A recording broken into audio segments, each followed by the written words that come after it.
Welcome, everybody, to a special edition of Rewind to SmackDown, a supersized edition of Rewind to SmackDown.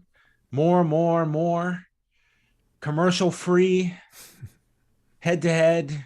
We're going to talk over one another for 30 minutes, and whoever speaks loudest is going to win. How are you, Wai? Well, I'm doing well, yeah, considering, this is not necessarily the best night to be a wrestling podcaster, I would say, but, in many ways it actually is, because I really haven't been excited for a Friday night of wrestling in quite a long time.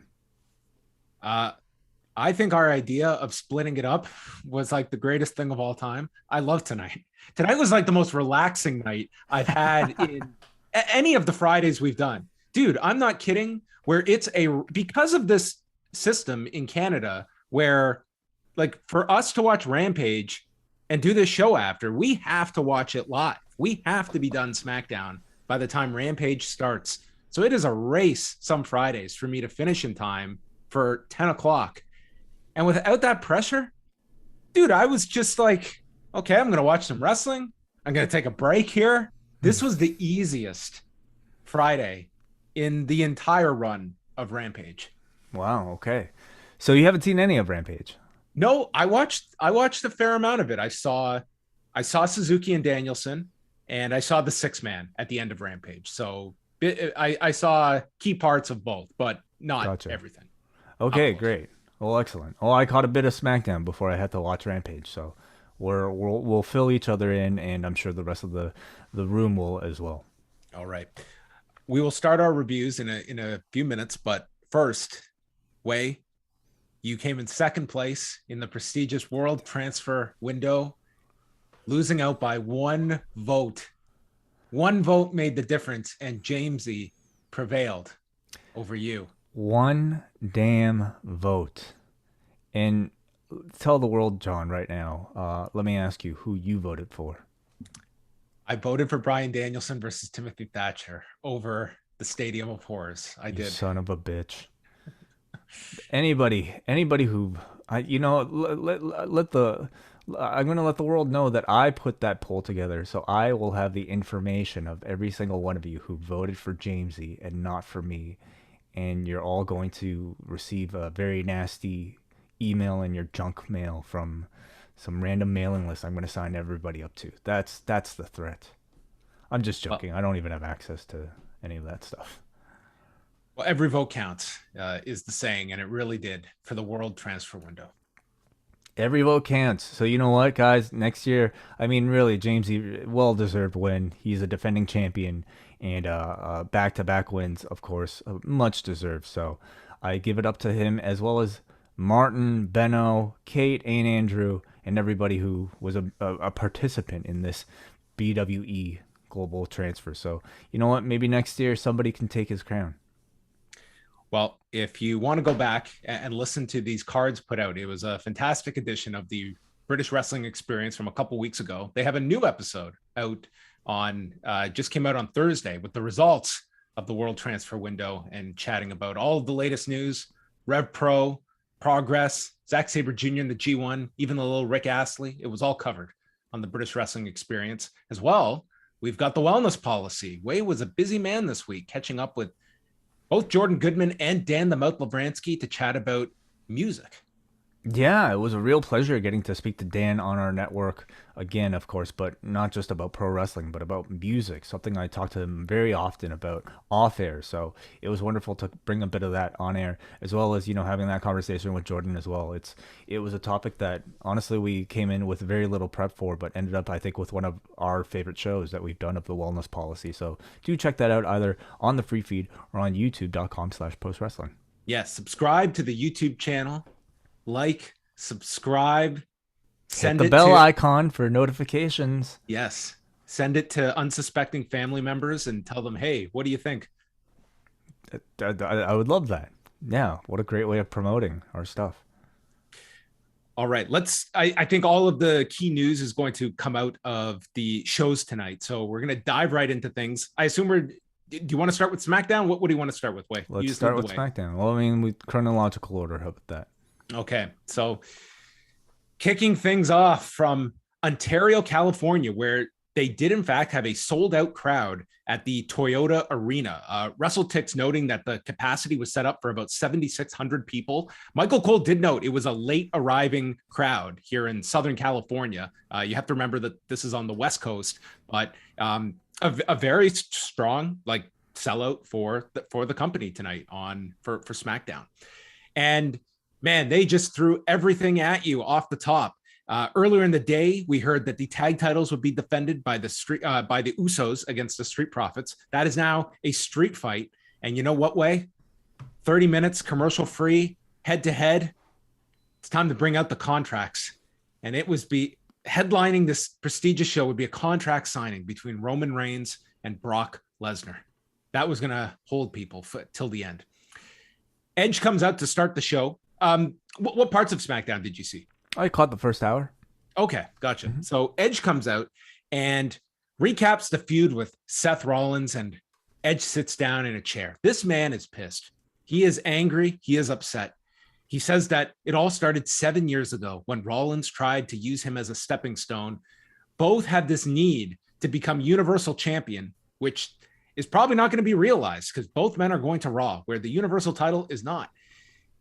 He said to Seth, "You didn't go to my house. You went to my home. There's a difference. A house is just walls.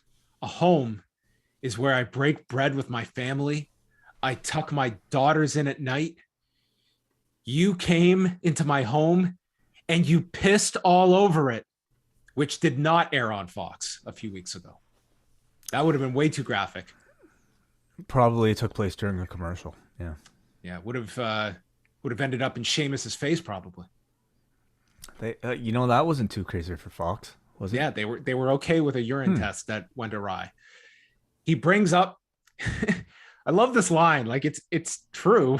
He's like, I did the same thing, and he brings up when he went and broke into John Cena's dad's house and slapped him around. I'm like, I'm not feeling all that sympathetic towards you at this moment when you are acknowledging you did this exact same breaking and entering, and a far more violent one. Like, you committed assault on top of it.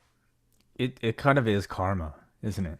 Yeah. Like, I'm not like, yeah, shitty thing for Seth to do, breaking into your house, but no one was home. No one was harmed. You assaulted someone. Like, you should have done time for what you did. What goes around comes around. It's caught on tape. He says, "I should not have underestimated you. And what has happened is both of us underestimated the other. And each time that resulted in a win for the other," citing the matches at SummerSlam at Madison Square Garden. "Rollins is the only guy that comes close to matching my intensity and passion, but doesn't match it quite enough. You're not Edge light. You are your own man." And Seth is seen in the back, reveling in this admission. He says that he needs to end this, and that I could go to your house and have a run-in with Becky, but I'm not going to do that.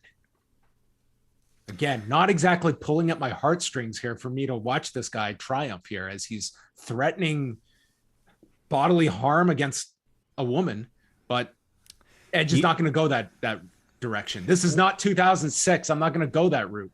Well, why would he have to go to the house? I mean, she's backstage. Odds are, yeah. Like, you'd have to pick, like, how often are the two even at home these days? I mean, the Edge is around Becky every week on a Friday. They're on the same brand.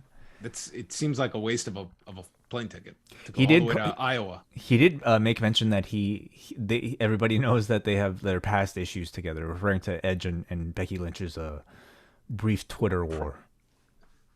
Oh, that's it. Because they did do a promo segment together once upon a time, like when Becky was first getting over. Right. But you're right, there was the Twitter thing as well. I don't think it's something that's instantly being recollected by people when maybe more this. So the promo was maybe what he was specifically. That's what I went to, but you are right about the Twitter thing too.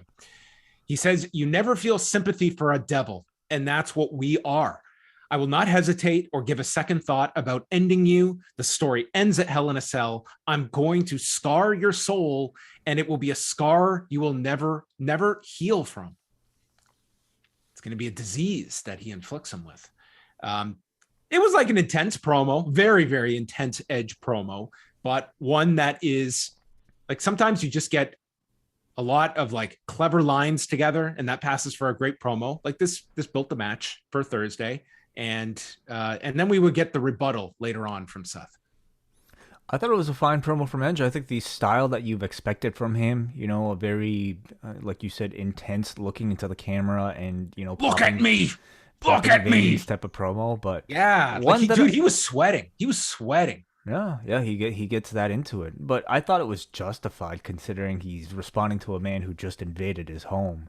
There's a time to pop a vein while speaking would be for something like this. Home invasion. Yep, that will get the veins going. Finn Balor, Sami Zayn for the King of the Ring semifinal match in a what is Saudi Arabia's status regarding Zayn match. Balor says that the King of the Ring should bring honor and respect. The only thing Sami Zayn honors and respects is his own voice. And I'm going to shut him up once and for all. Maybe both. Maybe both could do that as well. This was not good. Zayn calls it a Cinderella story. If he were to overcome and all that has been thrown at him in order to become king, would probably not be in the cards for one Sami Zayn. So Balor escapes a hold, hit a Topicon hero that set up the commercial break. Zayn headbutts him off the turnbuckle and then does Finn's pose seated on the top turnbuckle. And he has the arms stretched out. He comes off the top, gets hit with a drop kick.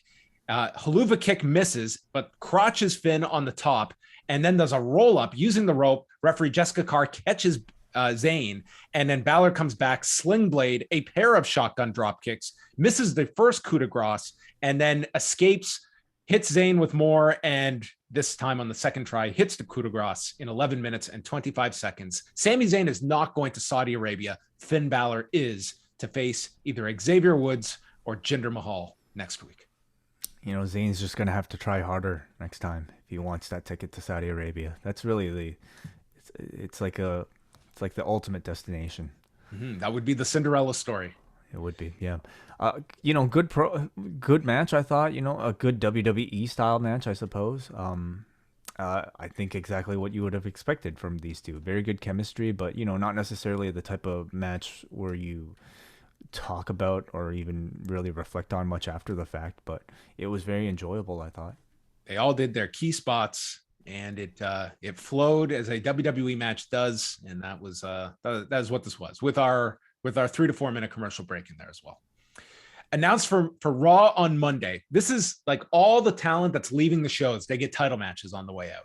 So Bianca Belair, actually this way it's reversed. So Charlotte, who is the Raw champion, is going to SmackDown, and she's defending the Raw title against Bianca Belair. Okay, yes. Who's on Raw? Yes. So Belair, but not officially, not until next week. Yeah, the changes don't go into effect until Friday, but Belair's challenging for the title on Monday. Yeah. Okay. The changes went into effect the second they were announced, basically. Yeah.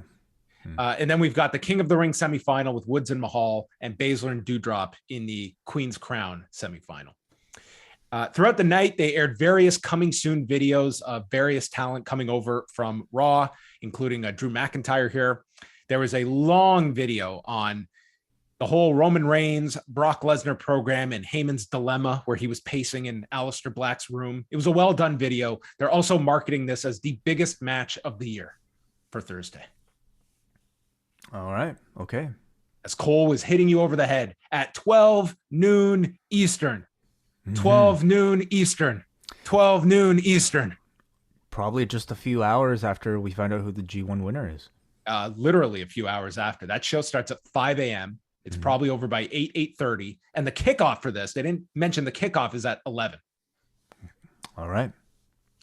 Naomi makes her entrance. And this happened several times where the person made their entrance and then they were there for like 8 minutes in the ring while we went through commercials and backstage stuff. And this person is just left in the ring to wait. This happened with Seth Rollins later too. Naomi said that Deville mistook her kindness for weakness. That was a mistake. Deville comes out. She cuts Naomi's music and she is not dressed to wrestle. And Naomi left the office last week before she was done speaking. so that she could explain the full details. You will be taking on me and my partner, Raw's own Shayna Baszler, who will become a SmackDown member next Friday, who's here tonight as a sneak preview.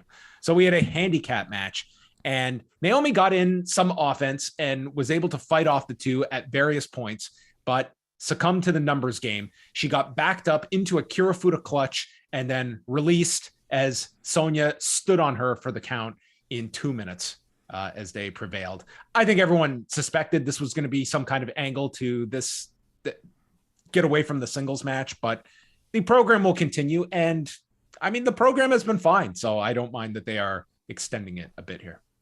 I don't mind either. You know, it was a match that I was looking forward to, and I still continue to look forward to, but I didn't necessarily like the idea that it was taking place here and not culminating on a bigger stage. So I wasn't actually personally upset that they didn't give it to us. And also, it's just the WWE's method to often not deliver on what they schedule. But, you know, it built the feud. The segment I thought overall was dramatic heat building with Naomi, very effective as a fan favorite, building sympathy in a 2-on-1 disadvantage. Of course, you know, much of it relies on to what extent they'll allow Naomi to give Sonya her comeuppance. So we shall see.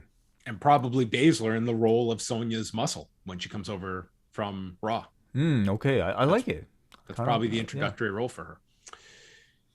Sasha Banks did a promo about greatness. She will make history, taking the SmackDown Women's title. She's made history since day one. Seth has his rebuttal. He is not scared about facing Edge at Hell in a Cell because hell has already frozen over because Edge admitted that he is not Edge light. So to prove this point that he is not Edge light, he decided to spend the rest of his promo being Mick Foley light, talking about this Hell in a Cell where this was not good. He is not intimidated to face Edge. He spent more time in Hell in a Cell than Edge and knows what it can do. I am the visionary. I am Seth freaking Rollins. I felt nothing during this promo. This character of Seth, it's all over the place. And when he's trying to be serious, it falls very flat for me, or at least it did in this promo. This is where I watch Rampage, so I'm sorry I missed out, it sounds like. He sent you away. He sent you packing away. Carmella and Zelina Vega met in the back, and Zelina says that Carmella is 10 times better than Liv Morgan or Toni Storm. So they're glad they're facing each other tonight in the semifinal. So they suggest they have a clean match where Zelina says, you won't even need your mask because I'm not going to hit your face. Were you regretting the way we split things up when I just teed that up for you, this match? Maskless Carmella in the semifinal. You know, I will catch up on it. Yeah, sure. So here was our semifinal for the Queen's Crown. Your running timer, everybody, after 4 opening round matches was 8 minutes and 18 seconds. So add 2 minutes and 43 seconds onto the clock because we are now into the semifinals with the second longest match of the tournament. Carmella informs her assistants, I do not need the mask tonight. Vega used an arm drag and then got caught with a super kick. And Zelina is pissed off, said, I thought we weren't going to hit each other in the face. Carmella's like, I'm sorry. So Vega jumps on Carmella and starts punching the face. So Carmella runs to the floor to go get the mask. This surprisingly did get heat as she was going for this mask. The crowd was booing her.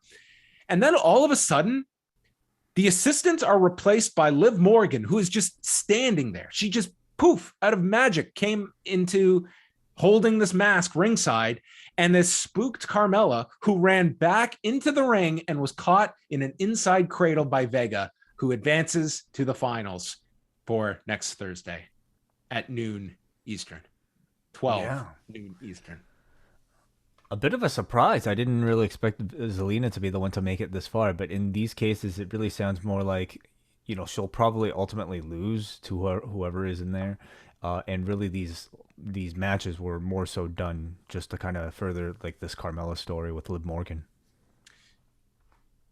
Happy Corbin comes out. This is what you missed, Way, your favorite duo here. Happy Corbin and Madcap Moss. I'm so excited to recap this for you, Cold. So Corbin tells Moss, give him something. Tell him a joke. So Madcap Moss does the worst Norm Macdonald tribute of all time, where it's this long lead up. He explains that there was once a hen that laid eggs, plenty of eggs. One day, the hen stopped laying eggs. So the hen was brought to see a doctor. The doctor did not know what was wrong. So the hen was brought and saw a therapist. And the diagnosis is that this hen was going through an existential crisis.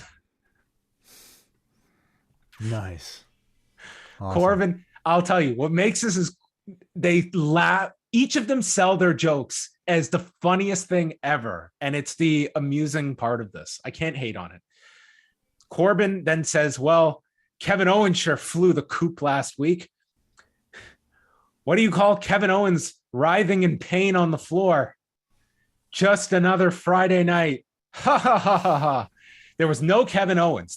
Apparently he has flown the coop from SmackDown. I don't think we will see him again, in theory. Moss makes a joke about Drew McIntyre and Ricochet walk into a bar, but then we never get the punchline because Rick Boogs interrupts them to introduce Nakamura, who comes out, dances for the Street Profits to make their entrance. So Nakamura is legit a cheerleader now. That was just decoration for the Street Profits entrance to come out. At least for 1 week, because they're being split up. That's right. The Street Profits are leaving, so we're going to give them. Wait, is Nakamura not going to Raw? Is he going to Raw? No, I think isn't he? I don't know. I can't. I don't know either. I don't. Maybe they'll keep this up. The Usos and the Street Profits street fight for the tag titles. This went against Minoru Suzuki and Bryan Danielson for comparison. Nakamura is on SmackDown. Thank you, chat room. All right. Ford hits a dive over the corner onto both. That got a big pop. And then Dawkins yells, get the tables. And they pull out the table. The Usos dive onto them. That sets up the commercial. We come back. Kendo sticks have been brought out because we've got head-to-head competition. There's a huge high cross by Montez Ford landing on both. And then Jay cuts him off with a pop-up Samoan drop. Dawkins and Ford recover using a kendo stick and chair on Jay. Jimmy makes the save. They hit double super kicks to both Ford and Dawkins, generating a near fall. And then a double splash gets stopped when Ford pulls Jay down. There's an anointment from the heavens, but Jay pulls Ford to the floor and slams him through a table. And the Usos double team Dawkins with a double super kick, double Uso splash, ending with Jay pinning Dawkins. I know that this was the match that probably more people drove over to YouTube, but this was a very good match. I thought they had a really good match. It was the best thing on SmackDown. Oh, I could imagine. Yeah. They got time. It was good. This crowd, I'll talk about it more in the main event. This was, I would say they were more hot for this match than they were for the main with Becky and Sasha. Kayla interviewed Becky about what Sasha had said earlier about greatness. And Becky says that greatness is being undefeated in singles action for almost 3 years. Greatness is going to have a baby and coming back to become champion. Greatness is big time. So Lynch and Banks make their entrances, and we are now into the commercial-free portion of SmackDown, the final 30 minutes. And Bianca Belair comes out to join commentary. She did not have a whole lot to say on a commercial-free match that went nearly 18 minutes. It was pretty much very simple. She's going to win the Raw title on Monday. She's going to win the SmackDown title on Thursday. She doesn't want to be called Bianca Two Belts because that's too similar to Becky Two Belts. She's been given a lot of opportunities. She's going to capitalize on them. I mean, there was not a whole lot for her to add during this match. So early on, they're going for lots of pin attempts. And Belair just casually notes that she's going to win this SmackDown belt and take it to Raw, which we don't even know if that's legit. How does this all work with the belts? Raw belt, SmackDown belt? Somehow I have a feeling everything will work itself out. Yeah, I hope we get the exchange. I hope the Raw and SmackDown champions have to trade belts. I like that one. Well, I mean, what are the chances that Bianca actually wins on Monday?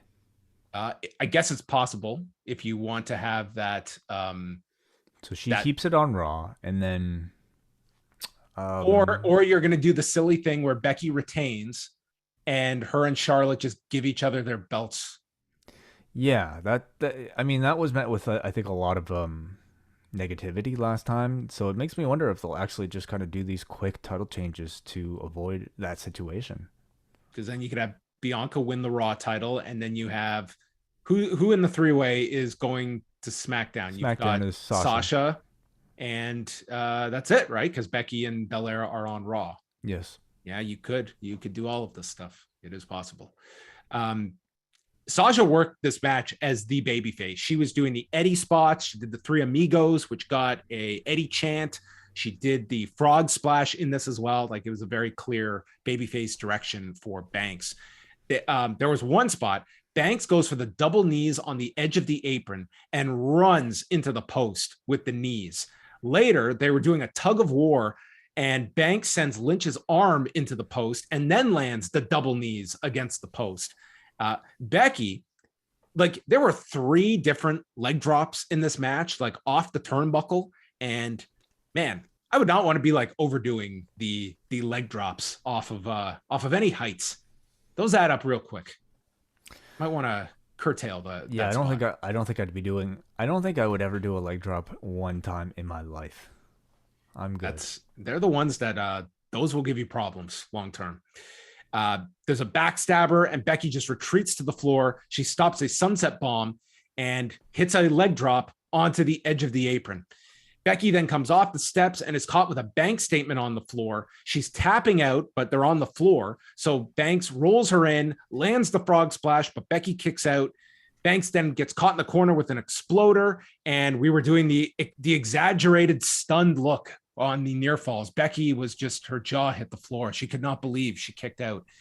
From there, they go to the floor. Becky runs towards Banks and ends up nailing Belair. And Banks then capitalizes, knocking Lynch into the barricade with the double knees off of the desk, rolls her into the ring. Frog splash lands on Becky's knees. Becky comes back, manhandle slam gets countered. There's a backstabber and Banks statement, and that Becky climbs to the corner. And as she is trying to escape the Banks statement, she holds on to the corner and grabs the steps. Meanwhile, Bianca has recovered from being knocked down. She takes her hair and goes to whip Becky, misses. She whips the steps, but it's enough to scare Becky backwards into a backstabber, and Sasha pins her in 17 minutes and 45 seconds. It was a good match.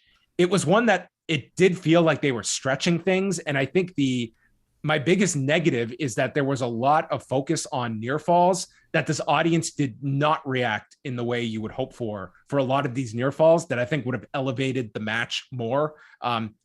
It was like a perfectly good match, but it was lacking in that department where it was kind of contingent on several big near falls, especially with the frog splash. So that was how we were going to do a commercial-free 30 minutes with a near 18-minute match between the two. And then the best part of this, dude, before you can even like get the women out of the ring, Adam Pearce is inside and he's just directing traffic. It's very audible. Let's move, let's move, let's move, as he's instructing everyone to set up for the contract signing.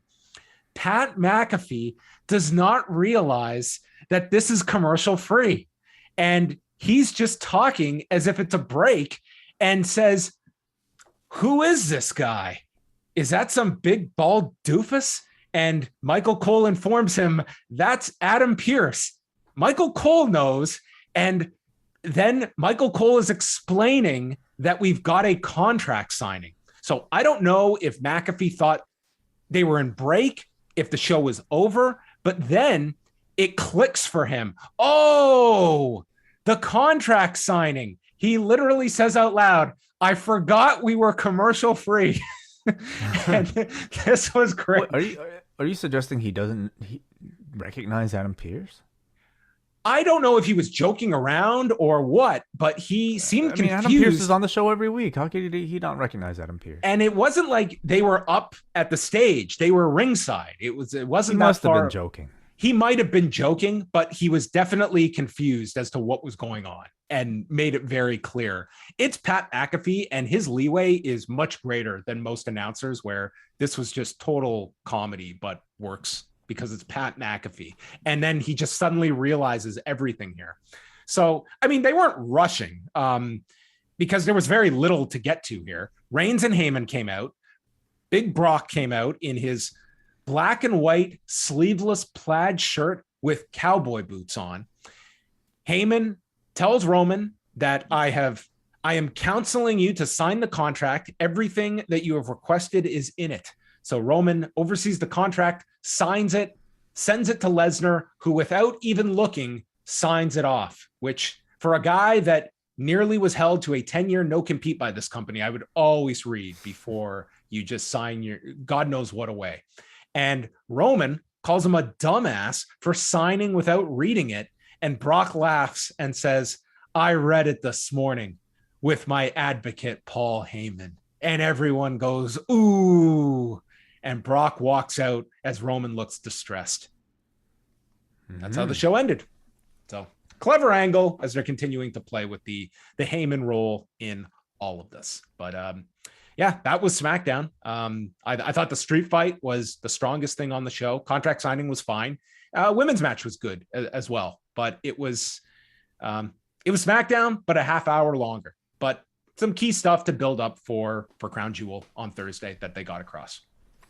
Did you feel like the show did a good job of stacking everything towards the final half hour and giving you enough throughout the rest? I mean, they put the number one and number two elements in that 30 minutes. Those were the two big things on the show. I think that, along with it being commercial free, should help them. Although it's interesting that, I mean, invariably, you would have a better number if you condense this all into that 2-hour block. Instead, you were sharing this audience with AEW. Even if it's a small percentage that is leaving, it's like that extra half hour is, in theory, going to bring down SmackDown as opposed to just bulking it all into those 2 hours. So, I mean, that was their choice, and it was obviously a very combative move on their part.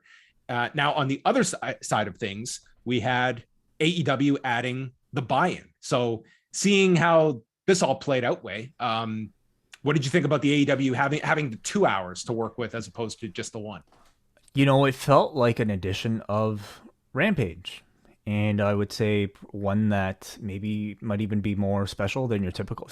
Dynamite is what I meant. Right. Yep. And maybe one that's even more special than your typical edition of Dynamite because of the very big match that you had to start off this buy-in. So why don't we just kind of get into it right now? This was from the James L. Knight Center in Miami, Florida. And thanks to our WrestleTix, we have a final tally of the tickets sold here, 2,522 of a possible 3,612 distributed, which is about 70%. And that's a big jump from the last couple of days where I think this was under 2,000. And they had done that Heritage Night promotion where if you show up with a flag, you could get like a $10 ticket, I think, and your guests could as well. They ran this was the first place they ran after the Daily's Place run when they went on the road in July, and they did 3,700 the last time they were here. So that's your comparable. And this time, of course, running back-to-back nights. Well, what's your assessment of how they did? Hearing that number, I'm sure this promotion helped it with the discounted tickets that they did at the end. I think running this and also the addition of this very stacked buy-in with the Suzuki versus Bryan match, which I mean, ultimately, I do wonder how much it means to the local market, but you know, they were giving a whole lot of push at the last minute for this show. I think it was ambitious running back-to-back nights, but I mean, if you end up with 2,500, I mean, that's a satisfying audience for AEW for one of two nights.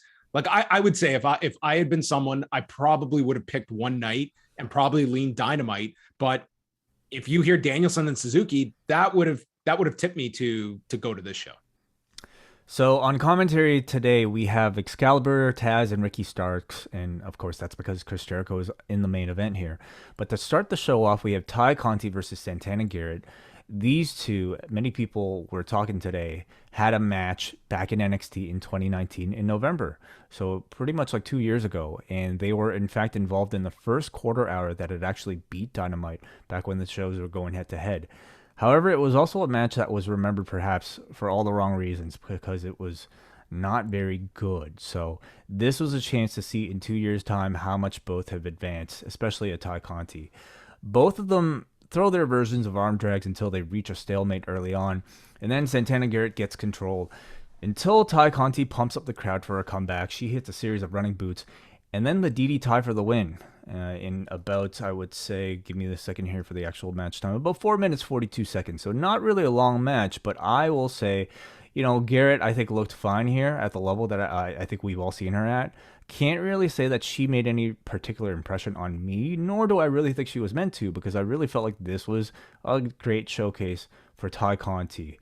It's a world of difference seeing her now compared to how she looked 2 years ago. She looked very smooth here, moving in and out of positions to get into submissions and her judo throws. And I also have to say, on commentary, Taz and Excalibur are absolutely great, in particular for somebody like a Ty Conti. If I'm Ty Conti, I want Taz on commentary for all of my matches because Taz knows all the judo. He's able to call every single one of these trips and throws. And overall, yeah, a really good little showcase for Ty Conti. I did catch this match. I agree with what you said. I mean, it was a short match, but it was one where I think I can't recall off the top of my head the match from 2 years ago, but this I thought both looked fine for the limited time that they had, and the audience seemed like into it for the most part as well. A really hot crowd tonight, absolutely. Yeah, All the way from the start of the buy-in to the end of the main event. Throughout the buy-in, we got to see a number of the Road to videos that they made for the preview, and among them was this ATT versus Inner Circle video, where we had Excalibur introducing the AEW audience to Junior Dos Santos and Jorge Masvidal, and we even had Masvidal cut a nice little promo, and it was really refreshing. Where they literally just brought him to the side at practice before he was like warming up. It looked like hey, just cut a promo. It's exactly what the setting you want, and I have to say, like, hearing a Jorge Masvidal speak in the way he does, like he would typically speak on like a UFC countdown or backstage after a fight. It's actually really refreshing hearing that style of trash talk on a show where you otherwise have people who are essentially like trained to trash talk. Because like I think in pro wrestling you get into a very, I would say, patterned style of pro wrestling trash talk delivery. But I think Masvidal's felt authentic and really was just as effective for somebody like him. So it's a great distinction that comes across as more legitimate, more real. And the far end is what I brought up about like Seth Rollins, where it's so produced to a degree, like there's no emotion in it. There's not, and I'm saying that emotion, regardless of the performer having it, there's none that is left with the viewer that feels, wow, this person really is wronged, or this person is going to inflict this pain on somebody. They're really pissed, and it evokes that emotion out of me. It's the complete opposite. Completely. Our next match is Lee Moriarty versus Bobby Fish, and after this match, AEW would officially announce that Moriarty has signed to AEW. So, new addition to the roster, 2 new additions to the roster here. Lots of really great grappling to start between these two, both of them looking for leg locks. Fish takes early control with some nice looking strikes. Moriarty focuses his attacks on Fish's arm throughout. We get dueling chants from this crowd for both men, so it shows you, just how much of how well connected I would say they are to both of them and the wrestling scene here. Fish's strikes I thought looked great. He hit a combo in a backdrop for a 2 count here. Moriarty comes back with an arm wringer Pele and then an arm capture suplex for 2. And then finally, Fish comes in with a flying knee for a 2 count and then an exploder into the ropes before hitting a finishing kick for the win. It was, I thought, a good match. Stylistically, a perfect pairing for both men. I think a better pairing for Bobby Fish compared to last week's match. Both of them were able to work a pretty compelling submission style beginning of the match. And then the rest of the match I thought was really highlighted by Bobby Fish's, striking offense. Technically, it was a very good match. And I will say maybe parts of the middle felt maybe a little bit lacking in terms of energy, but I think, they showed enough here that and especially in a unique style compared to a pretty high flying dominated roster that I'm definitely excited to see more of them, particularly Moriarty. Moriarty had a really good match this week on MLW show with Calvin Tankman that I'd recommend. And then we get some more videos here, and because it's a YouTube show and because it's commercial free, I felt the pacing of this hour was really different for AEW and one that I really enjoyed. I mean, it felt like a pay-per-view where you can actually like kind of take your time. What? Actually exhale. Exhale, exactly. Next. Yeah, like they were peppering these Road to videos between all of these matches, hyping up what was to come later on in the show, and gave you breathing space between these highs of action. It doesn't feel like they're constantly bombarding you with content to try to prevent you from switching to the channel, or bombarding you with stuff because they have a stacked pay-per-view that they have to kind of rush through all these matches for. So I really enjoyed the pace, but unfortunately it's due to circumstance and not a pace that I think we'll continue to see. And then this is it, 9:30. This is the big one. A lot of people's match that they were looking forward to the most all Friday night. Bryan Danielson versus Minoru Suzuki. 9:30 start with a 30-minute time limit, so you definitely had the feeling that they were going long. And interesting, because this was on YouTube, you can see exactly how many people are watching live at the moment. So at the start of this match, we had about 80,000 people watching on YouTube. How do you think that number, what do you assess about a number like that, John? I mean, I look at this was a major name in Danielson, and I just think that you had this peaked at just over 98,400 people, and you would have had probably at minimum 8 times that watching this on TNT. And I just think that this match, I think it would have been best served on the actual show. If you started it commercial free with Danielson and Suzuki, I think that would have been the best placement for it. It was cool that they put it on YouTube, that everyone had access to it, but we saw what the live numbers are. It's hard because we don't really have a comparison for something of this nature, like a big match put on YouTube, first run with head-to-head competition. This is kind of a bit of an anomaly for AEW, but I do think that this would have been this was the big match that I think a lot of people were looking forward to tonight. And I think it was just a case they did not want to interrupt their lineup for Rampage that they had set. And you did have the 6-man. I think you had to keep that intact. You had promoted Punk, and it would have been a case of do you put this in, and Punk and Matt Sydal is your bridge in the middle of the show. I think that would have been my call to put it on TV. Well, ultimately, you look at a move like this of putting this match on this show, and you really do wonder, again, what is Tony Khan's aim?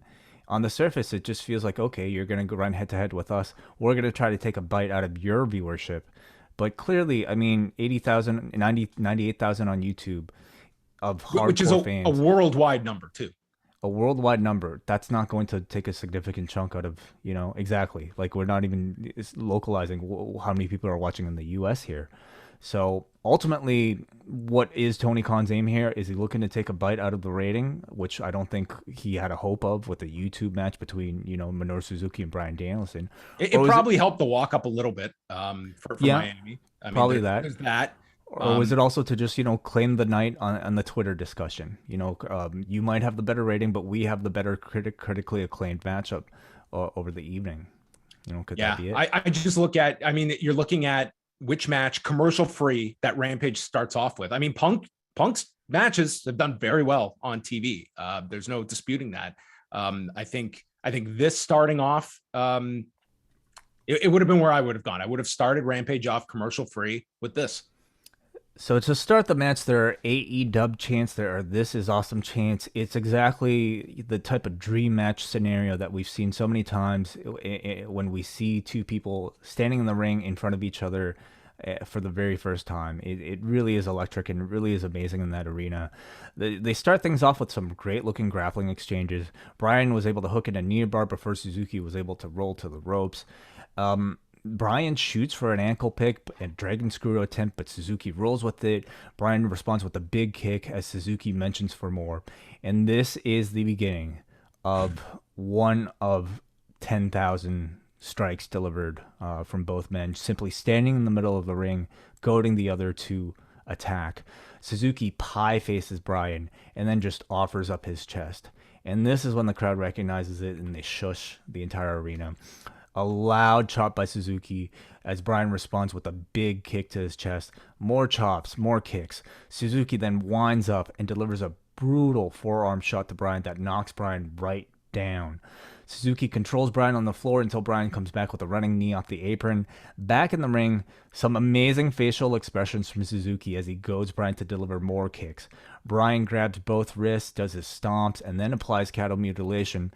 There was, I think, some really great commentary here from Excalibur and Taz, with Excalibur noting that Suzuki specifically wasn't fully in the hold because he was not fully flattened out on the ground. Taz was able to also offer further insight into the defense that Suzuki had for the cattle mutilation, which I thought was really great here. So Bryan hits a running drop kick. Suzuki responds with a running boot, and then a PK, which Bryan no-sells, and then another PK, which Bryan guts out of it, each time coming out of it slower. And then finally, a third PK finally keeps Bryan down for a 2 count. Suzuki locks in a Fujiwara armbar, but Bryan gets the ropes. Suzuki toys with Remsburg, but then is caught in the label lock. And then we get some really nice little micro battles in here within the submissions, with guys not simply locking in the submissions, but fighting to compete, to complete them by putting that limb in its final position. More forearm exchanges between the two as Suzuki even ties his arms behind his back to allow Bryan, free reign to chop his chest. Hard slaps from both men until one from them simultaneously knocks each other down. And then more forearms. And then in the middle of eating one, Bryan simply just goes to the crowd and says, "Come on, Miami, let's go." And this crowd just roars. More crazy shots. They're saying yay, yay, boo, but instead they're saying see and no to all of these shots. Suzuki goes behind with a sleeper, goes for the gotch as Bryan escapes and attempts the label. Another escape and another gotch attempt, which Bryan escapes. They each then run the ropes as Suzuki hunts for his drop kick or another go behind, but Bryan meets him instead with a Busaiku knee for the victory. This thing, as John mentioned, hit about 98,000 for the finish on YouTube, and in time went about 20 minutes here, just a 19:18 the time from cage match. So you got to watch the match, John. What'd you think? I thought it was just a tremendous match. I thought that the two styles gelled so well together, and I loved the little battles with like the PKs and each trying to just sit up from the other's offense and then finally going down. Those were Suzuki was excellent in this. As Danielson, they just gelled so well together. I would say if we were comparing this to, like, this to me would be not at the top, but this would be probably in the top 10 of the G1 matches that we have seen, and probably 6 or 7 maybe. This was at that level to me. It's, if you're comparing it to like Danielson and Omega, that's an extremely high bar. I don't think it was that level, but goddamn, if you're going to come a little under that, this was another spectacular TV match for Bryan Danielson in AEW. To me, like, even it simply being a G1 caliber match, you add the setting and the atmosphere to it and the dream match scenario to it. It's one thing for me to see, like, okay, I don't know, like Okada versus Tanahashi reach that level. I've seen that match a million times. I have not seen, I haven't even seen their first match. So I've never personally seen Minoru Suzuki versus Bryan Danielson. And I sure as hell haven't seen them, in their current incarnations in an AEW setting. So the setting, I thought, and the atmosphere with this crowd really kind of elevated this thing to dream match status. And it felt incredibly special. And when you have a match of this quality deliver to meet that dream match expectation, and in many cases, to me, exceeding it, like, you get extra points, like, it might not have technically been necessarily a better match than many of the G1 matches, but I will probably remember this one far more than almost anything that I saw in the G1 this year. And it really did feel magical. It felt like, for me, like a setting where neither Suzuki nor Bryan had the restrictions of television, nor the restrictions of a house style to limit them from doing exactly the type of match that they want to do. And to me, like, by far, it's the best Suzuki match in AEW. Maybe the best Suzuki match I've seen in a long, long time. I have not seen anything outside of AEW in his current US run, but this was outstanding. And I think, like you brought up the Kenny match, and definitely debatable, like whether or not this was better than that. And maybe most people would say no, but I felt like for a personal performance from Bryan Danielson, I thought this was the best he looked. The Kenny match was a great match, but to me, it felt like that was still Bryan playing a WWE version of Bryan. This, to me, felt like he was very comfortable and very violent here. Like, he unleashed at a level that I don't think I really saw in the Kenny match. He took punishment that I don't think I saw at the level of in the Kenny match. And in a short amount of time, like, he's really amassed quite the catalog of, like, dream opponents and also quality matches that have lived up to those expectations. When you're looking at Punk and Danielson, because now we've got several matches in, is there a value to spacing their matches out more, or do you think that it's going to be like with Punk, like this is 2 weeks in a row he's doing matches? It's you are in this competitive environment that those are two easy guys to go to. Like what do you think is the best utilization of these two for maximum value and impact? Well, I do think they do typically space them out. Like, you don't, it's pretty rare, like, other than on a big show where you might get a Bryan and a Punk wrestling on the same night. Like, this I don't think was supposed to be a Bryan Punk night. I think it was strictly going to be a Punk night, and tomorrow you're going to get the Bryan match. But because of the circumstances, they really loaded this one. Same with Grand Slam. That was a big show where you had both. Whether or not you would see more value in terms of ratings by separating them further, I don't really know. Because on the one hand, I think it's inevitable that, like, their appearances get less and less special the more we see of them. But I also don't necessarily feel like that's going to be diminished that much by spacing them apart, when you can really use the boost for a lot of these ratings right now.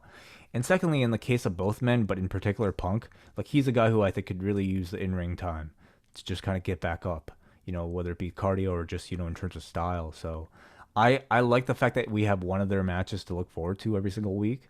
But as we get further along, perhaps it is debatable whether or not you want to space them out, especially with the amount of talent that you have.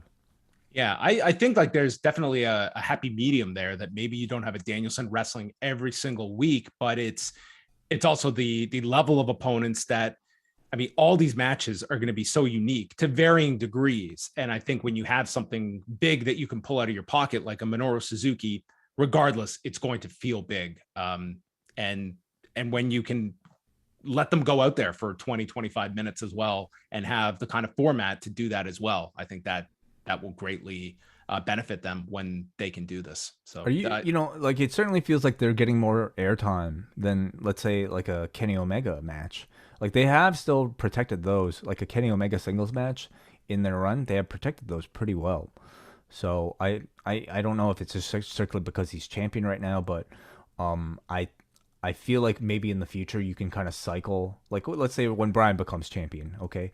Like, maybe he takes on that role where he only wrestles once a month. And then you kind of cycle Kenny into this spot where he's sort of your weekly guy. Yeah. And the tour continues for Minoru Suzuki, that goes to Philadelphia on Sunday for New Japan Strong, teaming with Archer against Moxley and Kingston. He's now added Impact dates. Dude, like, he's got that Dominic Garrini match coming up. He is more active, like, in 2 months than most wrestlers are in America, like American wrestlers are in a whole year. That is incredible, that schedule. I don't know how his body's able to, like, do a quality match of this type and then still, like, travel and do a match at his This should age. be a documentary. Someone should be following him. Yeah, incredible. Because this is a really spectacular tour that he's been on, and these 2 months of just these matches and this that just comes out of nowhere. It's just really impressive to watch. He's trying to make a strong case to repeat as my wrestler of the year. Yeah. On to Rampage proper at 10 o'clock here. We have CM Punk versus Matt Sydal in our commercial-free match to kick off the show. The announcers let us know that their last match together was 10 years ago, and their first one together was 17 years ago. So these are two men with a lot of experience with one another, but not in quite a long time.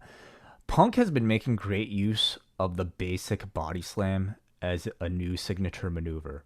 And the way he frames it is simply doing nothing but pausing and looking at the crowd between each body slam. And it's clearly connecting because the crowds are chanting one more time in Spanish, mind you, in Miami here.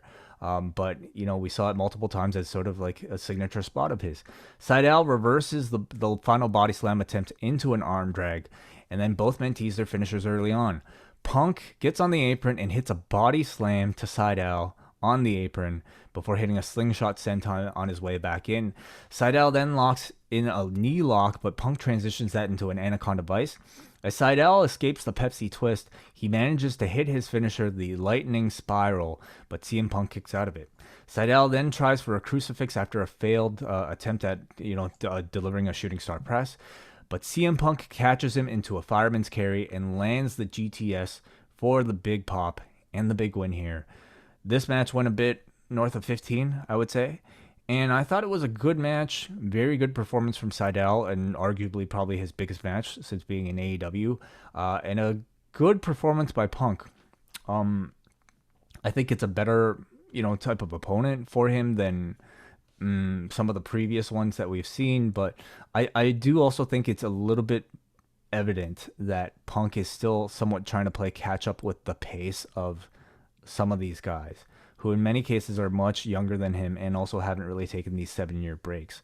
At no point did Punk look out of his element in a match like this, but I wouldn't say he has outshined like an opponent like a Matt Sydal. Certainly not outshining somebody like a Darby Allin.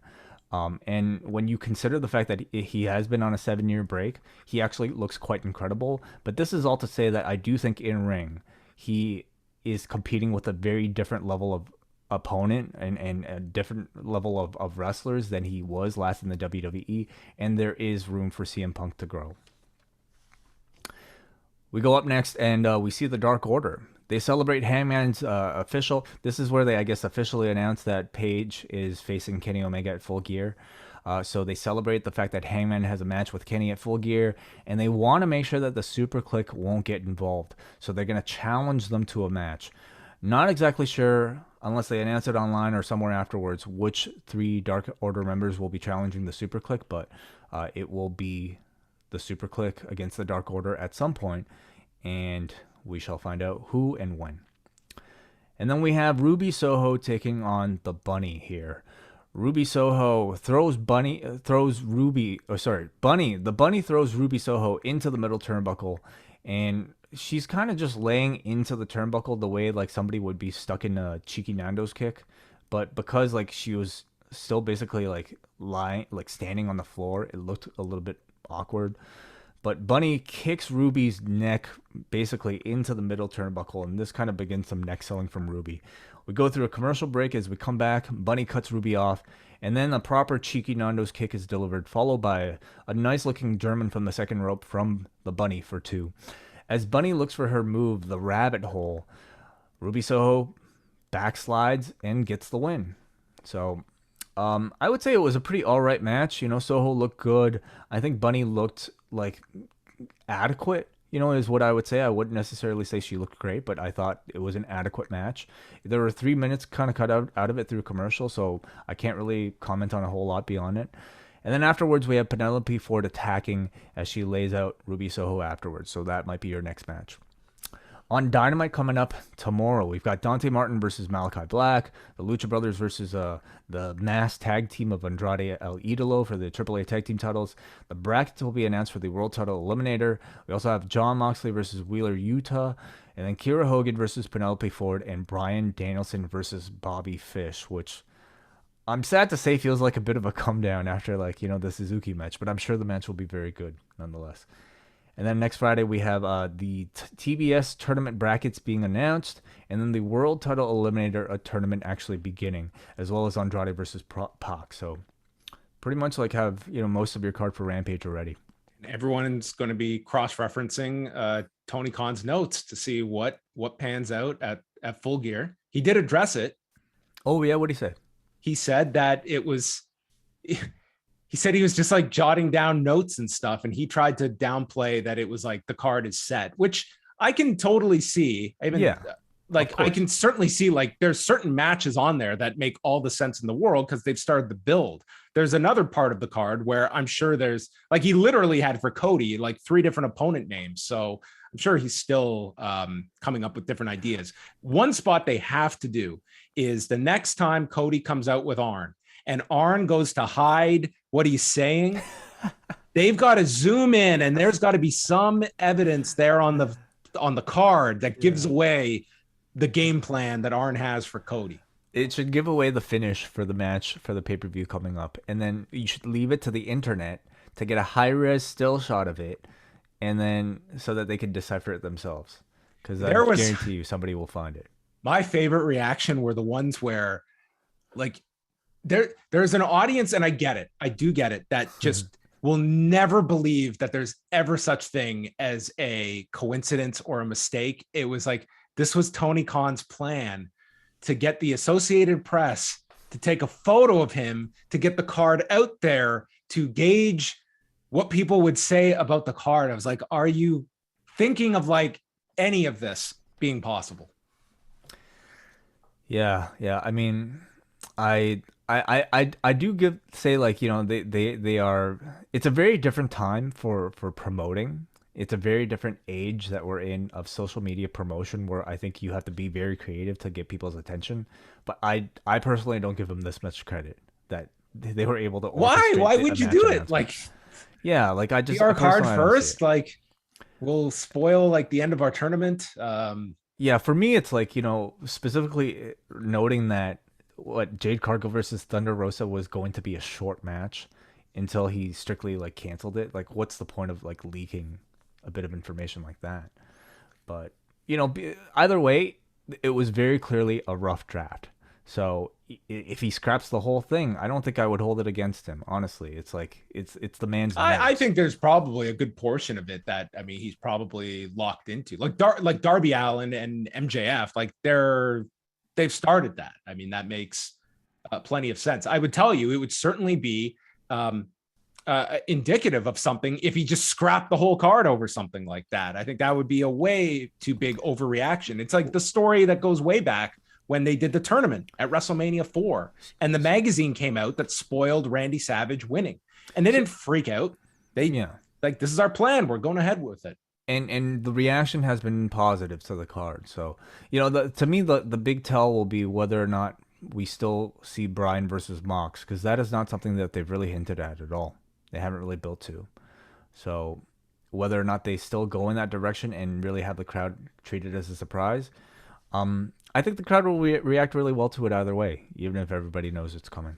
Right. And you could, I mean, you look at that being the logical finals of the tournament. It also could have been that Adam Cole, Christian Cage one. I mean, it's a different one, but it's Danielson and Moxley. I think that's the one everyone's looking at, and we'll assess based on the brackets of what are the potential finals that you can get out of it. And maybe they switch stuff around. All right, we have in the back here Mark Henry with Inner Circle and ATT. They both cut promos, and Jericho calls them dipshits and bitches, and again puts specific focus on Jorge Masvidal. In the main event here, the Inner Circle, consisting of Jake Hager, Sammy Guevara, and Chris Jericho, take on the team of Scorpio Sky, Ethan Page, and making his pro wrestling debut, my new favorite wrestler, Junior dos Santos. Lambert comes out and cuts a promo basically on the hometown here for singing along to Judas. So really positioning themselves very effectively as the heels in their own hometown. They got a ton of heat here. Really hot crowd for this main event. Jericho tags in first, and then eventually Junior dos Santos tags in for the very first time in his first professional wrestling match. And John, what did you think of the way and the style in which he wrestled the match? Okay. If you're watching this guy with just pure pro wrestling eyes, he's clunky. He's he looks like someone that is an untrained pro wrestler. But this, to me, it works with this guy who is this dangerous ex-UFC heavyweight champion that's in there that is so uncoordinated that I think you can watch him, that this guy is dangerous because he is not trained. And did more in this match than I was expecting. Like, what do you mean? What do you consider not trained though? Because if this is to be portrayed as a fight, Of course, he's coordinated. He's like amongst the most coordinated fighters. Yeah, but there's a big difference between being pro wrestling coordinated and being like yourself But coordinated in for a fight. kayfabe, what is that difference? Are they Well, both that's not what I'm fights? saying here is that in this, I mean, he looked like a guy that, I mean, he had his regular fighter stance and was just throwing wildly. And I thought it worked for like what they were trying to convey of this guy, that here is somebody that he is not polished. That would be the description that I would use for him. See, I don't know if like I came away feeling that he was unpolished. Yes, in a pro wrestling sense, yeah, he was not necessarily a great worker here, but I felt like they were trying to portray him as a guy with very effective striking. Yeah. When I say effective, I mean like okay, he throws a lot of them, and he's able to like position you into a corner. He'll throw like these teep kicks that look very powerful, and he'll rely on things that like ground and pound that are probably very natural to him, and ultimately as a wrestling punch, his punches look softer compared to a well-trained pro wrestling worker's worked punch. But because of his I want him to look unpolished. I want him to look like a fish out of water here. I think that's something that, I mean, if this guy were to go through the performance center, he would be debugged of every element that he has brought that has made him Junior dos Santos, and you would have your next carbon copy big guy wrestler that does the same thing as every other person, and it's just the assembly line. This guy is like, he looked totally different. His style is all over the place because he's not being portrayed as a pro wrestler. He doesn't need to be portraying that aspect of things. And I thought for this one match, it was also more that was given to him than I thought would be in this match. Like he was in it plenty.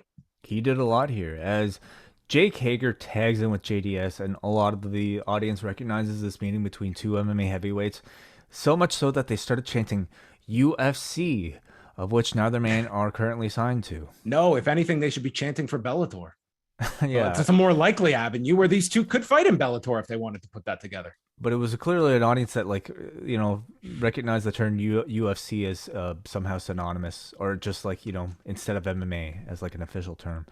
JDS backs Hager into the corner with shots as Hager hits a double leg before JDS reverses again. So really showing JDS to be, I would say, the more competent of the two MMA players here.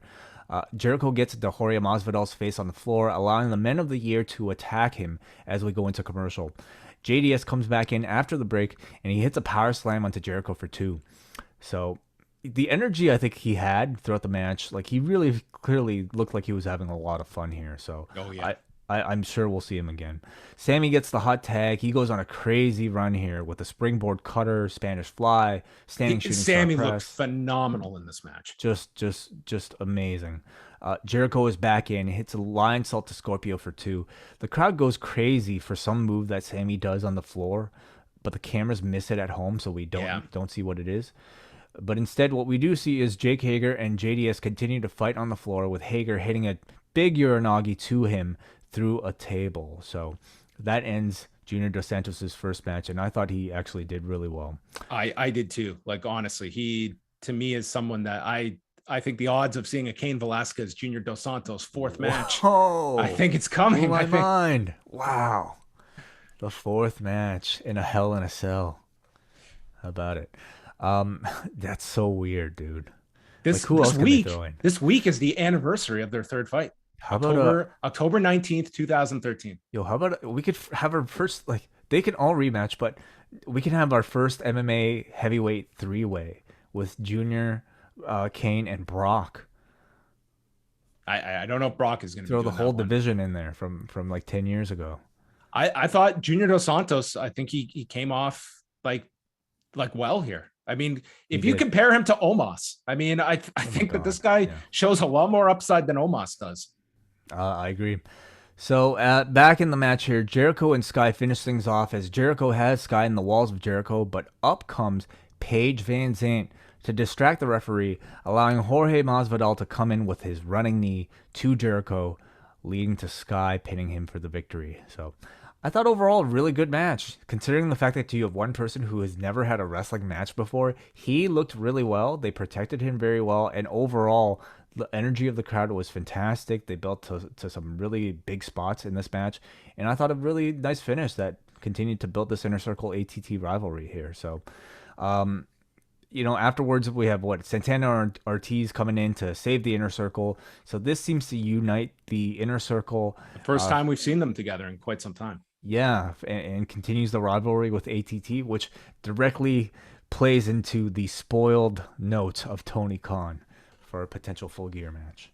Yeah, I like this a lot. The heat was great. I thought Sammy was tremendous in this match. You did the Masvidal angle. You've got, like, if things fall apart with Masvidal, you've got a backup in Junior dos Santos. Like, can Jericho get 8-9 minutes out of Junior dos Santos? I think he can.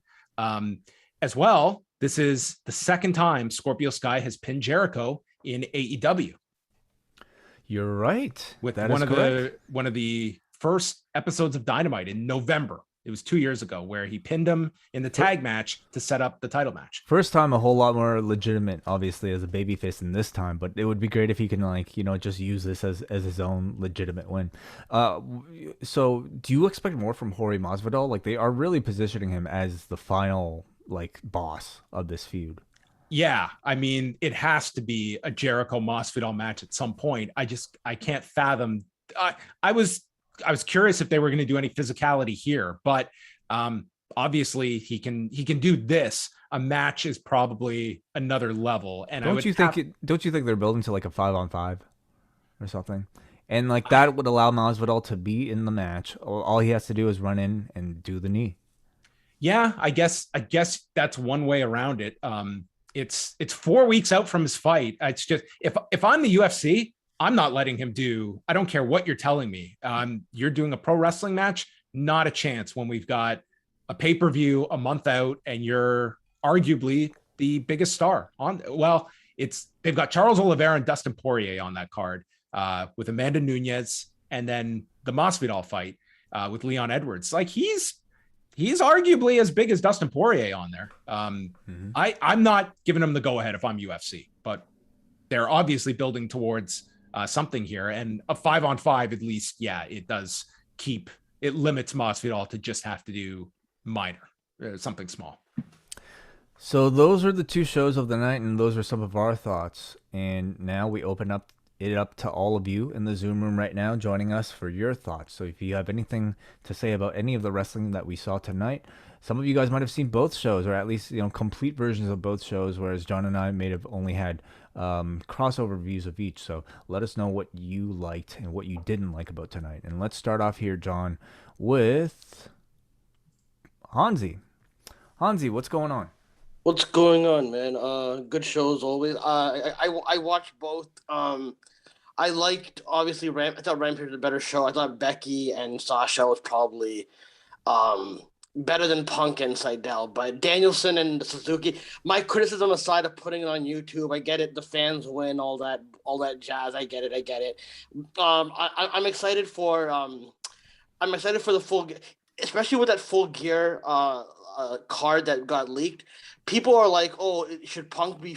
Again, they might change it, but if Punk is facing Wardlow, that would lead for me to believe that at some point during this Darby MJF build, CM Punk is going to come and help Darby and is going to have a confrontation with MJF. So if that leads to a future program with MJF and CM Punk, I'm all for Wardlow and CM Punk. It might not be the most ideal pay-per-view match, whatever, but it's a prominent stable, a heel stable, and the main guy could go at Punk anytime. And those promos to me are gonna be amazing to me. You know what I mean? And I'll leave with this. You guys can comment on this. I gotta give. I was talking with Way before the show began. That I got to give Top Dollar props for getting himself. Listen, everyone wants to get themselves over on this internet beef with the AEW versus WWE.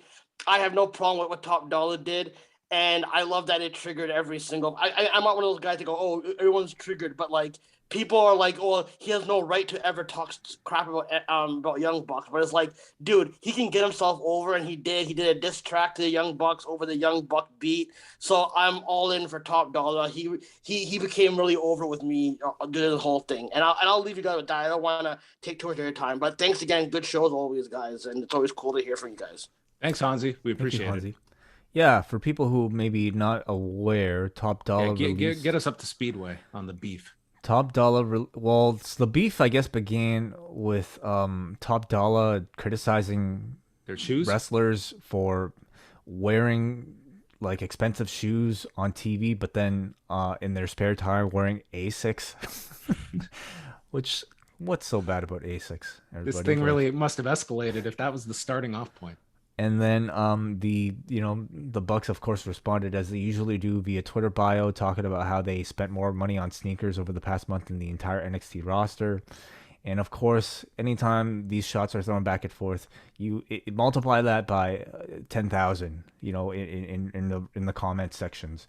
And Hansi alerted me that Top Dollar today released a sneaker diss freestyle on his Twitter. This thing is about 2 minutes long, and definitely I haven't really kind of like dug through all the lyrics yet, but features certain lyrics here like here, let me just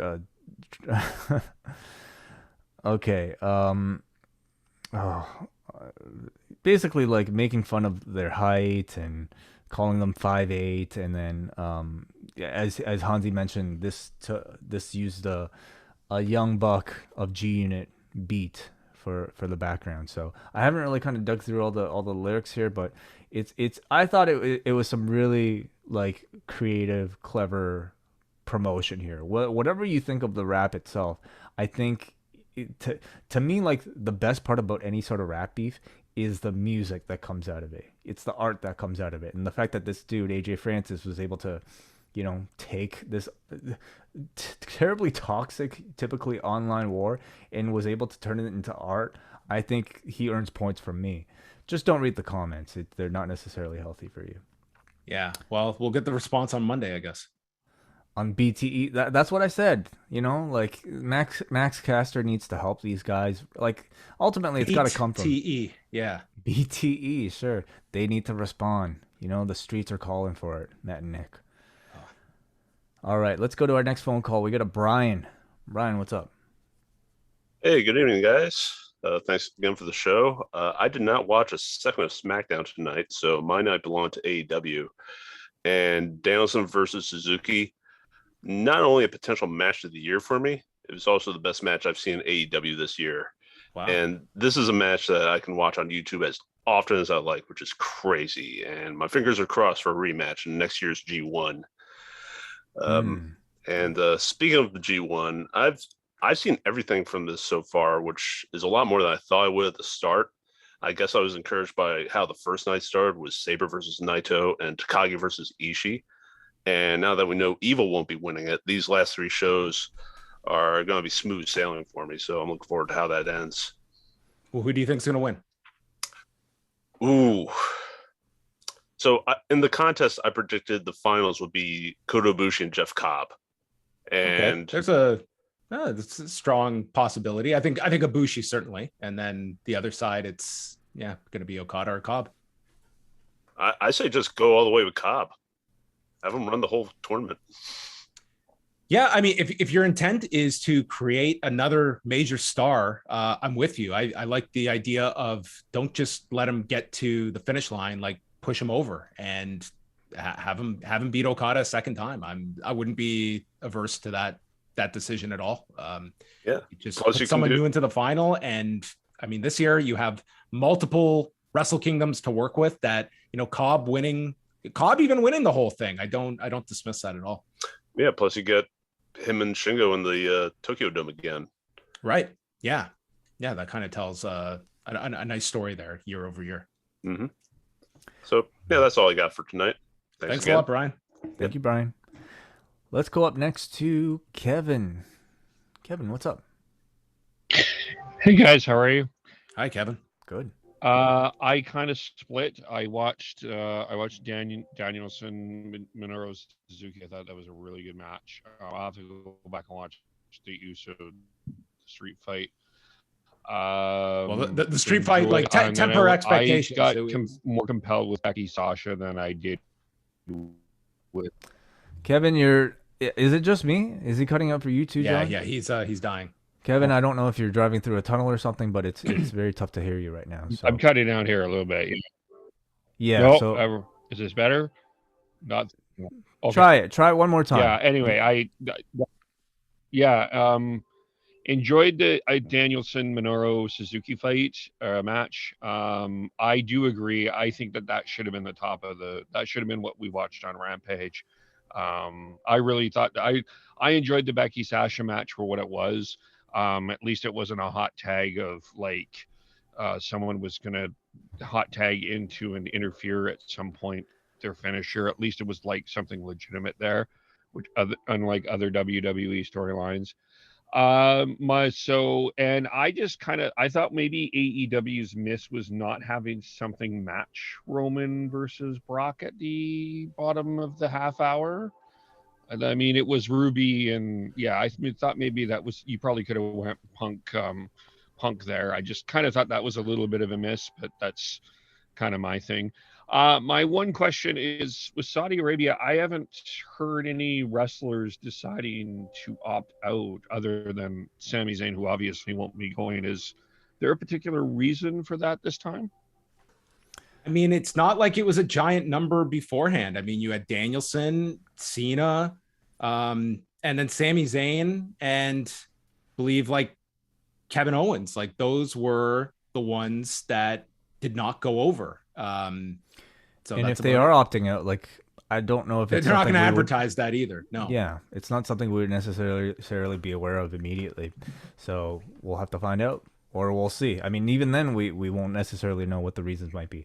You know, as far as like not having something opposing Brock, I mean, if this has shown anything, is that Tony Khan, once he announces something, he is really going to stick to it. Because yeah, he could have put Bryan versus Suzuki on, or he could have like replaced that middle section with something other than Ruby Riott versus the Bunny. But the guy chose to keep his show the way he had originally intended, the way he had advertised, even if it was going up against Brock Lesnar towards the end there. So I don't even know if those things necessarily overlapped or not, but you know, to me, this week has kind of shown that he really wants to keep what he advertises. Let's go up next to Jake. Jake, how you doing? Good evening, guys. How are you? Well. Yeah, good. First of all, let me just say thanks so much, Wai, for the wellness policy yesterday. It was you all did a great show regarding music and having Mouth on, and I definitely connect with your guys' thoughts. I don't play any instruments myself, but just getting involved in my first broadcasting gig, becoming a disc jockey in music radio, it definitely getting involved. Keeping in touch with the pop charts, and music really gives you that soothness and that proper escape that you need when you're like going on the train or heading to work. So yeah, I really appreciate that, man. I'm very excited for you, Jake. I mean, John, like we've both kind of had a bit of radio experience. John probably more so than me, and he can probably tell you how stressful but how much fun it might be as well, right? Do you miss those days, Pollock? Working the board? It was fun. I enjoyed it for a time. No, it was a very, very educational aspect of, learning that aspect of things. Yeah. If you would want, I would love to send you like a sample of some of my work so far, John. If you're interested. So sure. Yeah. Send it along. Yeah. Okay. Regarding that, as someone who prefers more of a build-up and a story going into for matches, but I did appreciate Suzuki and Danielson tonight. It was so fun to watch and really hard hitting. I was seeing Bryan selling that forearm, however, by just plodding onto his face on the mat scared the crap out of me. Mm-hmm. Knowing all the medical stuff he went through, but it was so special. And Suzuki's having the time of his life here in the States. I mean, he could just like move here, and then I'm looking forward to Suzuki and Gage next week on the GCW show. Crazy. Like, I to me, like the average human being, if you have a match like what he had tonight with Bryan Danielson, I'm taking the rest of the year off. Like, I'm not like getting off my couch for the rest of the year. And this man's about to travel. He's about to have a match. Like, how many matches? Like, is he wrestling both days this weekend? No, he's wrestling Sunday. He's wrestling Sunday, and then like he's gonna have no. Suzuki is He's both nights, I think. That's insane, dude. And then next week he's going to do a death match with Nick Cage. Like, he's just amazing. Wow. Jeez. So he's having the time of his life here. So, yeah. And in terms of SmackDown, I really like the end segment. And to be honest, like, I feel like Brock is actually better than I expected in terms of like being on the stick. And I think it really helps when he's just doing like a few words, and less is more in terms of him working on the mic. So I think it really works well for him. Cool. Thank you very much. All right, thanks so much, guys. Appreciate it. Much appreciated, Jake.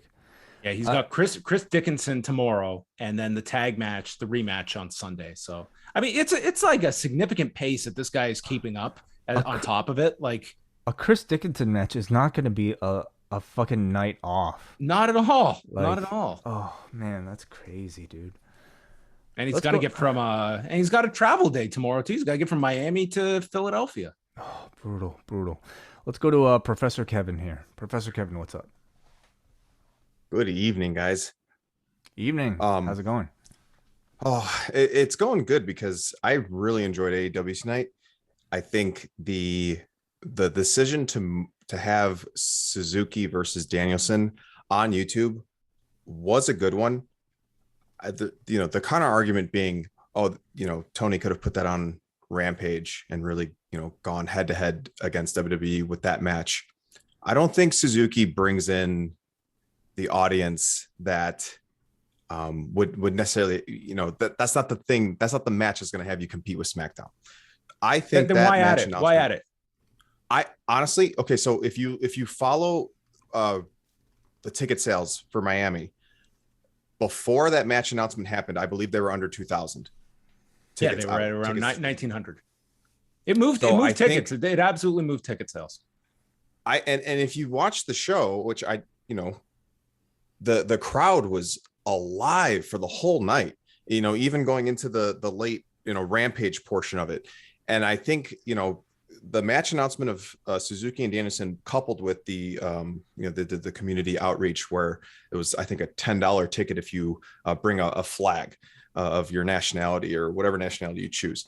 I think those two things coupled together helped create that electric environment that sustained throughout the entire evening and made the hour of Rampage on TNT feel like this really big show. I loved the countdown that they did for the hour on YouTube, where, I'm watching this free show on YouTube and this great match between Danielson and Suzuki, and I'm like hyped for Rampage in a way that I normally wouldn't be, just because they had this, silly little countdown timer in the upper left. One thing I wanted to bring up on this call was the fact that on Friday, October 29, which is 2 weeks from tonight, the World Series, Game 3 of the World Series, is going to be on Fox.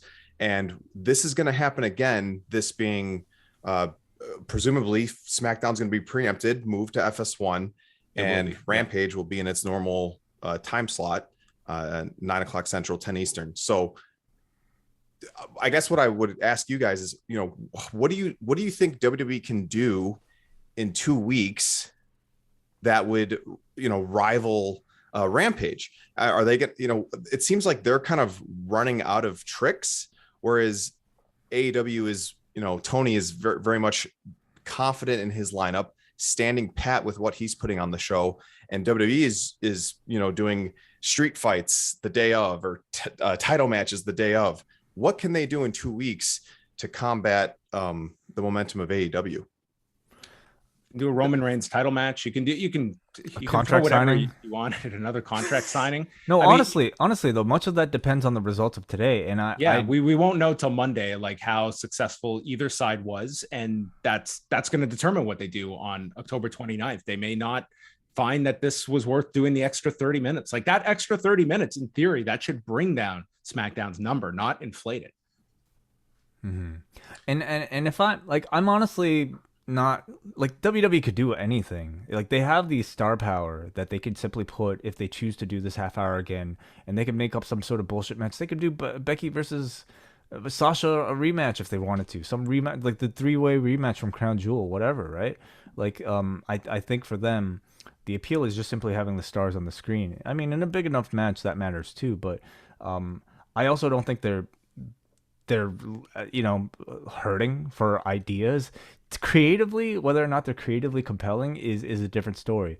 But I think ultimately what matters is what stars can they shove on their screens, and they have a large supply of them.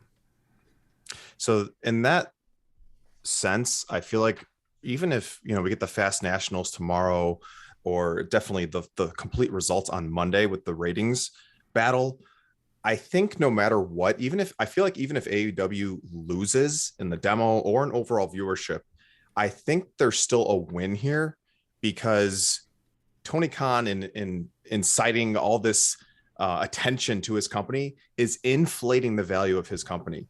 When the TV rights come around again, I am certain that they're going to get not as much money as WWE, but they're going to get a raise, and it's going to sustain the company for the next couple of years, because they're putting up comparable numbers to WWE's product. They're going to prove, I think, that at least they're in the conversation with a show like SmackDown and being on FS1. I honestly think that no matter what happens with the rating, AEW is going to come out looking better, because they're standing pat. They're not making booking decisions in a reactive way. It's WWE that's kind of making moves and being reactionary. And I think that's to Tony Khan's benefit. And I think he knows that. So I'm looking forward to see not only the result of tonight, but what happens in 2 weeks, because I think it's gonna play out in the long term over the next couple of years in terms of TV rights fees and this long-term battle. Well, I think for AEW's overall health, like I think we're gonna get to that stage regardless of what happens tonight, regardless of whether or not tonight happened. I mean, they're already in that conversation of being sort of a competitor, a legitimate competitor. But I also feel like how tonight will come across as a news story will largely depend on which side you're cheering for. Because I think no matter what, if you're a WWE fan, you're going to cheer like whatever result comes out of this. If you're an AEW fan, you're going to cheer whatever result comes out of this. We had the better match, and Tony didn't have to change his show to compete with this, and yet it still came this close. It's just like, it's all how you kind of flip the narrative, right? But you're right. Like overall, yeah, these types of conversations probably help, stir up the rivalry and overall maybe have a positive effect on AEW. Well, we'll see. I mean, I'm not looking forward to the discourse on Monday, but I am very much interested in the business side and seeing what the ultimate numbers will be. Yeah, and whether or not more people watch wrestling overall tonight than usual. Do you have a guess, John? Do you feel that way? Well, we it won't be, because SmackDown is not going to have its regular audience. It's not going to have that number. But I think and the outlier to all of this is, I mean, they were going against the baseball game on Fox tonight, which in theory should take a chunk out of both shows as well. So they have that to contend with as well. So. Mm-hmm. Thank you for the call. That game was decided late as well. It was a very close game. So I think, I do think that's going to hurt both shows. Thank you very much for the call, Kevin, as always. Let's go quickly, John, to the rating and maybe a couple pieces of feedback if we have time on a very long show. Let's go to the forum.postwrestling.com. Out of 10, you guys thought SmackDown, Supersized SmackDown, was a 5.6. And AEW Rampage and the buy-in, a 7.54. All right. Let's start off with Brandon, who writes, "We knew tonight was going to be a big night, but who knew that post-wrestling's own John Cena was going to be the most over star of the night with those Cena chants during Suzuki and Danielson." Oh, wow. Yeah. No. Wow. Very amazing. Clever. Rampage and the buy-in were both really good. Some really solid wrestling tonight. I haven't watched SmackDown yet, but heard about the Sonya and Shayna pairing, and I think that could be a fun pairing going forward. We got a Chris from Melbourne who says, "I only watched the buy-in and Rampage, but oof, what a night. The show had a mini pay-per-view feel to it. Suzuki and Danielson with no build and no story is somehow one of my favorite AEW matches so far. Just two guys going for it for the sake of wrestling. I'm reminded of Punk's words for the media scrum after his debut. Wrestling doesn't need to be so complicated. Two guys want to go against each other, give them the platform and let them work. It's that easy. And it being free online, I'm thinking it'll be shared around and used as a calling card to show what AEW represents for years to come. This is how you build a brand." Yep, interesting thought. Yeah, it's something that is readily available for people. we know like AEW kind of has their, like we heard from the Chris Harrington call that like AEW has a very different mindset when it comes to just their YouTube strategy, and it's not strictly there to earn monetization from YouTube, but they're as a place for people to keep up with the AEW that don't get TNT or don't get it on their broadcast network. So there's something to that value as well. Manny from California writes, what a match. Props to Danielson and Suzuki for delivering a fun and hard-hitting match. I'm looking forward to watching Rampage when it airs here. Congrats to Lee Moriarty on signing. I saw him at PWG's 3 Men to 6 and hope for a bright future for him. There's also an interesting note. I don't know if it was because of my cable provider or if it happened in all of the West Coast, but SmackDown tonight actually aired at 7:30 p.m. for us and not at the usual 8 p.m. start time. Yeah, that was because immediately after they were replaying it on FS1. So FS1 was airing SmackDown for the entirety of Rampage, not just the first 30 minutes. Makes sense. And you catch the West Coast viewers too. Let's go to Kate from Montreal, who says, I'm somebody who normally likes story and build-up, but damn, I love Danielson versus Suzuki. At this point, it feels like Danielson has chemistry with everyone. Even though it didn't end up on television, I think that the match did serve to get a lot of people talking, partly because it was so unexpected. Who do you think gives Punk and Danielson their first losses? Since I think Danielson is going to win the Contenders Tournament, I'm guessing his first loss is his title shot, but Punk, I'm really not sure about. MJF, maybe? I think with Danielson, it's probably Hangman. Okay, so you think Hangman takes the title and then Bryan wins the Eliminator Tournament? Yeah. Yeah, that would make sense to me, sure. And MJF seems like a good choice. Yeah, I mean, that's one where I could see your feud continuing beyond one match. Or even if it's not the case, like I think MJF would definitely be a candidate for me to have him beat CM Punk. Yeah. Finally, we got a Muggin who says, solid promos from Edge and Rollins. Edge recalling the time he slapped Cena's father was a neat karmic twist. I know that the temptation to put Naomi in the bloodline is right there. I hope the Sonya feud allows her to stand on her own 2 feet. I went into Lynch versus Banks expecting another train wreck non-finish like this past Monday. I happily ate crow as Bianca Belair sent the receipt. Match of the night, easily. Danielson Suzuki was physical, intense, and simply hard to follow. Punk Sydal was good between the two veterans, and Punk is slowly but surely getting to that second gear since coming back to the biz. All right. And that concludes the supersized edition of Rewind to SmackDown. 2.5 hours of wrestling on a Friday night. Hey, let's do 2.5 more. Let's do 4.5 more. We're not going to do 4 more, but a year from now, will we be doing this regularly? That's the question. Man, I don't think so. 6 months from now. I don't think so. I mean, so the another topic of conversation is whether or not, if this experiment proves worthy for Fox, that they will add a 3rd hour to FS1.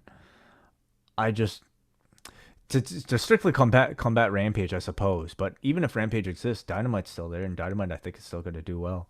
So I hope not, dude. I really hope not. I look at what is FS1 doing from 10 till 11 on a Friday night. That number's going to look very attractive on Monday when they see it. But why not a Thursday? Why not an unclaimed night? You know, if their intent is to. Well, I mean, then it's logistically impossible. Like you're creating another night to go on the road or something. Like you're right there. That's the golden part of WWE adding to their existing programming is it's a set. The cost is already there of booking the venue, of being there, of going. You're just adding another hour, and you're being paid more for it. You're not going out another night of the week. It's true. The costs are fixed when you're in the building already. And it's live programming that you could promote. But how would they structure these cards? Because inevitably, I think your SmackDown's still going to have your big main events. Are you just going to like send people to FS1 for like, you know, something that's just mildly attractive? Especially when they have AEW Rampage to compete with? Not week 1 or week 2, but as we always see with WWE, when it's something new and it will get all of the attention, and then by week 6 or 7, it's going to be Raw. It's going to be a 3rd hour that you cannot make special every single week. Just like AEW is not going to be able to make every single show special. Now with the addition of Rampage, there are going to be weeks where we see something like last week where it's not going to find the same number of eyes. Like that is going to happen, especially on a Friday night where there's other options on television or in people's lives on a Friday night. So at that point, is the point simply to just to hurt hurt Rampage, not to beat hurt. Rampage. And it also makes it nice when you're hurting a competitor while also being paid millions of dollars to do it. But isn't that not bad for PR? The same way that NXT, losing to Dynamite every single week did for. Well, that's the WWE? calculated decision. Is like I think that this number is going to do very well for SmackDown on Monday. But if you tell me that they add a third hour, I think in the long term, that programming change by FS1 will benefit AEW, who I think will greatly compete with that third hour over time, as opposed to a one-off where you can throw a bunch of stuff at the wall. It's also not just like tonight's rating will be a higher than usual rating because it's a SmackDown. If you're strictly judging a rating based on a 1 hour on FS1, which is what it would be if, a third hour was added in addition to Fox, it's not going to look as impressive. No, it will show you that week to week, you're going to see 2 million people watching SmackDown.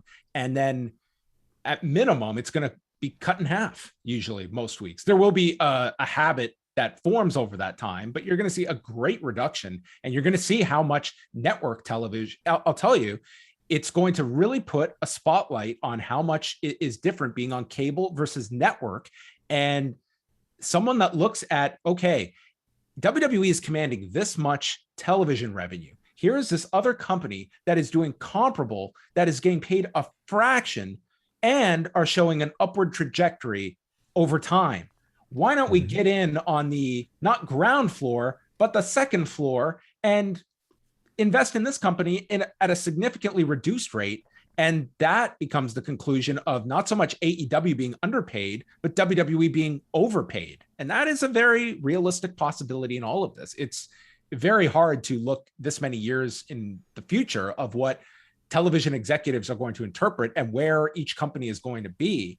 But I do think that this is one where the immediate carrot being dangled of FS1 extending SmackDown is going to be there. But I think over time, it could very well benefit AEW to have that competition and further waters down WWE's programming. A lot of this, I think, will be determined by the information we get on Monday. So that'll be way too much stock will be put into Monday's numbers. That is the guarantee. Way too much. For sure. But we will recap it all Monday night. But before Raw on Monday, we will be back with a show on Sunday. We're not going to be live, but it will be a taped edition of Rewinded Dynamite. It will be up sometime Sunday for all listeners, where we go through Saturday night 2 in Miami. And we will maybe keep tabs on what Minoru Suzuki is up to by Sunday. Perhaps we'll try to. It's hard to keep up with that guy. All right. Thanks, everybody, for joining us live or checking out the show. That is it for us. Good night. Goodbye. Thank you, guys. It's a late one, so thank you all for still being here, if you are here. And, John, time to chat later. All right. So, Sunday's not going to be a live one. It's going to be taped for me and John just on our own on Sunday afternoon. So you guys can check out for that show, Rewind to Dynamite, in your free feed. So, good night, everybody. Thank you.